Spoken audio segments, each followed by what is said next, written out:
Parents మెచ్చిన university సంకల్ Chand Patel university, Gujarat.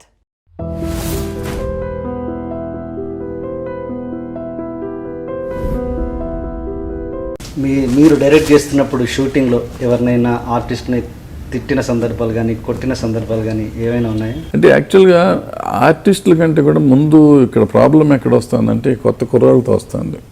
ఈ assistants ఉంటారు కదా, వాళ్ళ ప్రాపర్గా వాళ్ళు ఆర్గనైజ్ చేయలేకపోతారు. వాళ్ళు ఇరిటేట్ చేస్తారు ఎక్కువగా, వాళ్ళ మూలాన కోపం ఎక్కువ వస్తుంది. ఆర్టిస్టులు చాలా తక్కువ సార్లు. ఆర్టిస్టులు ఎక్కడ వస్తుందంటే ప్రాబ్లము, మనం ఒకటి చెప్తాము, చెప్పింది వాళ్ళు విన్నా కానీ మనం చెప్పింది చేయరు. ఇంకా వాళ్ళు ఇష్టం వచ్చింది ఏదో చేస్తూ ఉంటారు. వాళ్ళు అనుకున్నదే కరెక్ట్ అంటారు. అంటే ఓ డైరెక్టర్గా ఏంటంటే టోటల్ ఫిలింని ఆలోచిస్తాడు, టోటల్ క్యారెక్టర్స్ ఆలోచిస్తాడు. ఒక ఆర్టిస్ట్ తన క్యారెక్టర్ ఒకటే ఆలోచించుకుంటాడు. సో అందుకని అక్కడ వాళ్ళు దానికోసం వాళ్ళు ఏదో చించేద్దాం అక్కడ అనుకుంటుంటారు. బట్ నాకు ఆ టైంలో ఆ క్యారెక్టర్ అది చించాల్సిన అవసరం లేదు. అది ఎప్పుడు చించాలో అప్పుడు చించాలి, కానీ ఎప్పుడు పడితే అప్పుడు చించకూడదు. సో అట్లాంటి టైమ్స్లో ఇరిటేషన్స్ వస్తూ ఉంటాయి. ఉదాహరణ చెప్పలేదు మీరు? ఉదాహరణ ఏం లేదు. అలజడి షూటింగ్లో రోజు అప్పట్లో నాకు థ్రోట్ బాగాలేదని ఇప్పుడు హాట్ వాటర్ కొంచెం గ్లాస్లో పెట్టుకుని తాగుతూ ఉండేవాడు.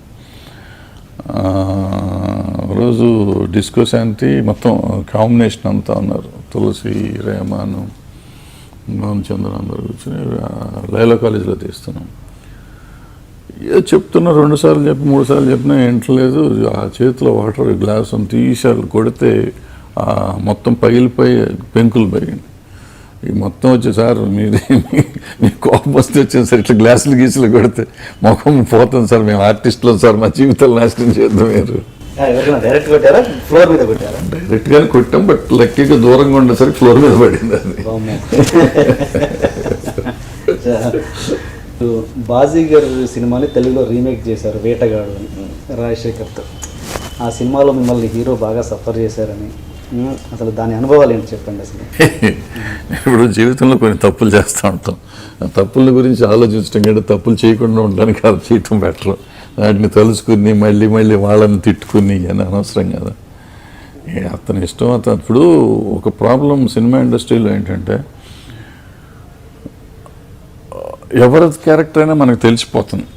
అంటే మరీ కొత్తగా ఇవాళ నేను ఒక హీరోని ఇంట్రడ్యూస్ చేసిన రోజు వాడి క్యారెక్టర్ తెలియకపోవచ్చు. బట్ వాడు ఒక 10 సినిమాలు చేసినాక అతను కానీ ఆమె కానీ వాళ్ళ యాటిట్యూడు, వాళ్ళ బిహేవియర్, వాళ్ళు ఎలా ట్రబుల్ ఇస్తారు అనేది మనకు తెలిసిపోతుంటుంది. సో రాజశేఖర్ అనేవాడు అప్పటికి చాలా సినిమాలు చేశాడు. There is lot of discussion on him. తెలిసినాక నేను అతనితో సినిమా తీయటం నా తప్పు, అతను తప్పు. అతను వచ్చి నన్ను అడిగాడు, నిజమే అడిగాడు. బట్ ఏదో గేమిస్లో 3 months 4 months అన్నారు. ఇవన్నీ పక్కన పెడితే నేను దురాశకి పోయి అతనితో సినిమా తీయటం నా తప్పు. యాక్చువల్గా నేను శ్రీకాంత్తో చేయాలి సినిమా.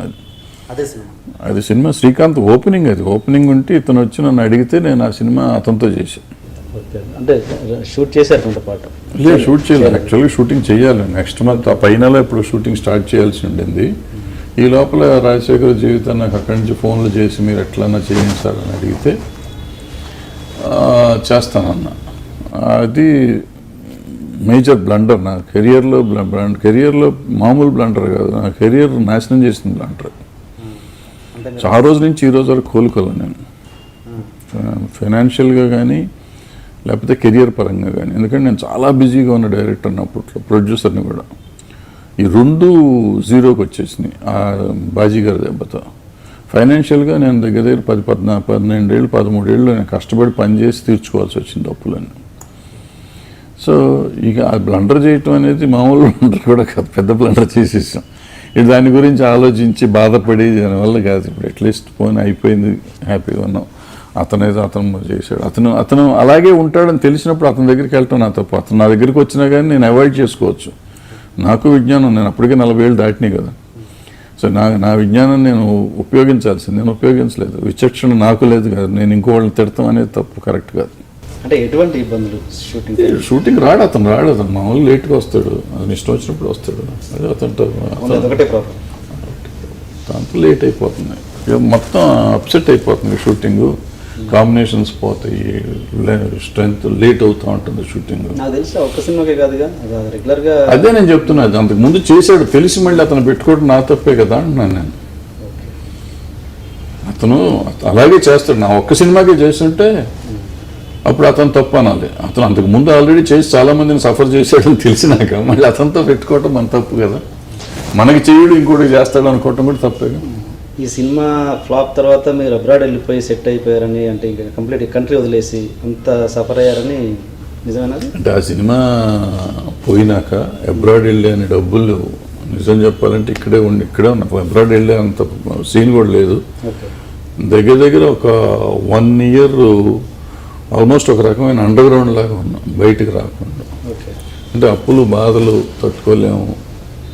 సో చాలా ప్రాబ్లమేటిక్గా ఉండింది. అప్పట్లో ఎంత అండి ఆ బడ్జెట్, సినిమా బడ్జెట్? అప్పట్లో 2,60,00,000 ఎంత అయింది. అది 1,40,00,000 పోయింది. రీమేక్ రైట్స్ తీసుకొని ఈ మధ్య మీరు ఒక ఆవిడ ఎవరు ఆలీ గారి గురించి కామెంట్ చేస్తే వీడియో, ఆవిడ మీద మీరు రియాక్ట్ అయ్యారు. ఆవిడ కదా రియాక్ట్ అయ్యారు. అంటే ఓకే, మీరు ఆవిడెవరు అసలు ఇండస్ట్రీకి తెలియదు, ఏదో పెట్టింది వీడియో. మీలాంటి సెలబ్రిటీస్ అలా రియాక్ట్ అవ్వడం వల్ల ఆవిడ సెలబ్రిటీ అయిపోతుంది తప్పించి, అంటే మీరు ఇంకో రేపు నేను చేస్తాను, మా కెమెరామెన్ చేస్తారు, ప్రతిసారి అలా రియాక్ట్ అవ్వకుండా పోతారా మీరు? మీరు ఆ వీడియో కరెక్ట్గా చూసారో లేదో నాకు తెలీదు. నేను ఆవిడ పేరు ఎక్కడ ఎత్తలా, ఫస్ట్ పాయింట్. సెకండ్ పాయింట్ నేను ఏమన్నానంటే, అసలు మీకు అవసరమైనా ఇది అవసరమా, కామెంట్ చేయటం అవసరం ఎవరైనా కానీ, కామెంట్ చేసినాక వాళ్ళని గురించి అసహ్యంగా బూతులు మాట్లాడటం అవసరమా అని ఇద్దరినీ చెప్పాను. మీరిద్దరూ ఇటువంటి మానేయండి. సినిమాలు అంటే రెగ్యులర్ ఫీచర్ నడుస్తూ ఉంటుంది, దాని మీద అనవసరమైన కామెంట్లు చేసి ఒకళ్ళనొకళ్ళు తిట్టుకుంటూ పాపులారిటీ కోసం పెంచుకుంటూ పోవటం అనేది కరెక్ట్ కాదు అని చెప్పి. ఆలీ గారిని కూడా మెన్షన్ చేశారా? ఆలీ గారిని కూడా మెన్షన్ చేశారా మీరు?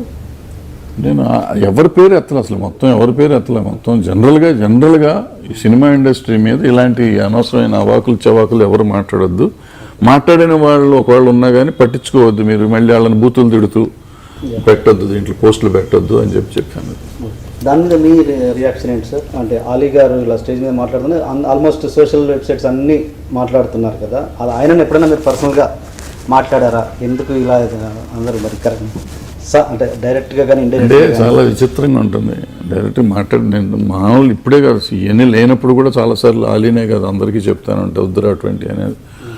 పాయింట్ ఈస్, ఈ సోషల్ వెబ్సైట్లో పెడుతున్న వాళ్ళు కానీ లేకపోతే మాట్లాడుతున్న వాళ్ళు కానీ ఇది జరుగుతున్నప్పుడు ఆ షోలో ఉండి ఎంజాయ్ చేయకుండా ఉంటున్నారా చెప్పమనండి నన్ను.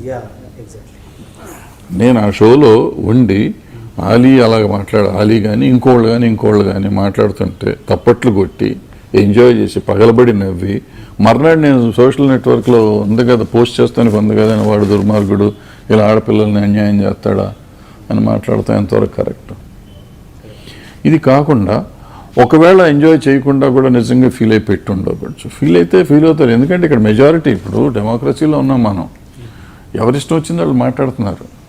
తప్పు మాట్లాడితే తప్పని మాట్లాడతాం, దానికి కాన్స్టిట్యూషనల్గా అన్కాన్స్టిట్యూషనల్గా కానీ మరీ లేకపోతే దరిద్రంగా కానీ ఏదైనా చేస్తుంటే మాట్లాడవచ్చు. కానీ చిన్న చిన్న విషయాల గురించి ఎక్కువ మాట్లాడతాం, దాన్ని హైలైట్ చేయటం అనేది కరెక్ట్ కాదని నా ఫీలింగ్.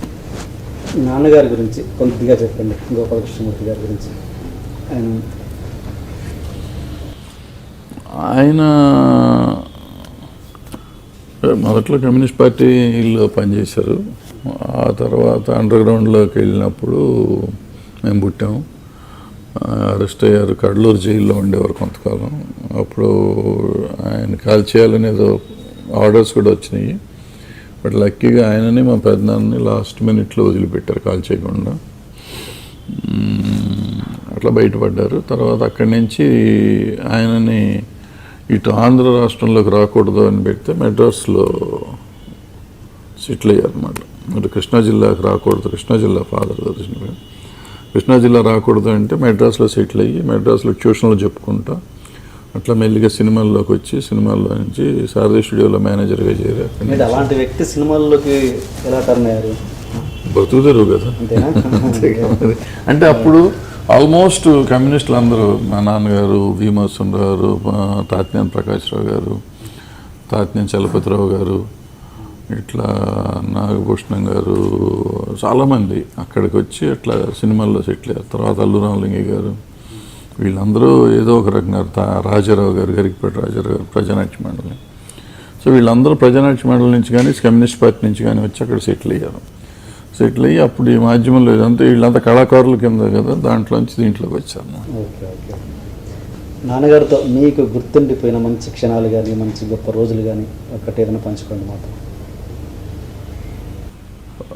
అంత పెద్దగా ఏం లేవు, ఎందుకంటే మేము హైదరాబాద్లో పెరిగాము మొత్తం. నాన్నగారు మెడ్రాస్లో ఎక్కువ ఉండేవారు, సినిమాలు ఆయన అక్కడ మెడ్రాస్లో చేశారు. తర్వాత మేము కాలేజీ, హాస్టల్, సో పెద్దగా. వైద్య రంగాన్ని నాన్నగారు ఇంట్రొడ్యూస్ చేశారని రోజులు మరి ఆ సినిమాకి ఈయన సెలెక్ట్ చేశారు. ఈ production manager in that Sarathi studios. So ఆ రోజుల్లో ఏంటంటే రాజా గారు, చలపల్లి రాజా గారు కదా, ఆయన రామకృష్ణ ప్రసాద్ గారు, చలపల్లి రాజా గారు, కాబట్టి వాళ్ళు వచ్చేవారు కదా, ప్రొడ్యూసర్లు పెద్దగా రాజులు వీళ్ళంతా కదా వచ్చేవారు కాదు. So total producer representative come producer లాగా అన్నాడు, లైన్ ప్రొడ్యూసర్లు అనుకోండి. సో ఈయనే వెళ్ళి విజయవాడలో ఆవిడ ఉంటే సెలెక్ట్ చేసి తీసుకొచ్చి. అంటే first Telugu cinema, first cinema తెలుగే, రోజులు మరి.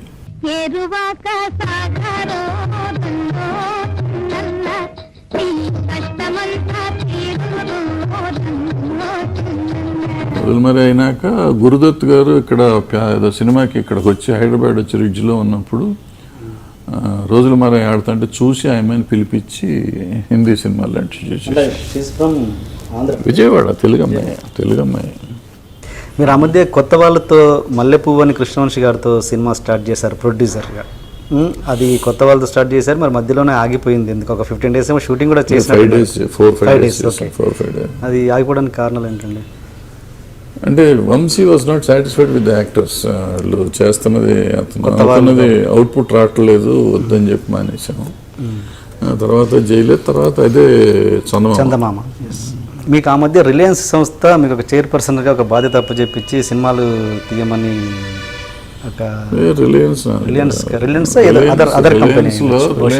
ఏంటంటే మనం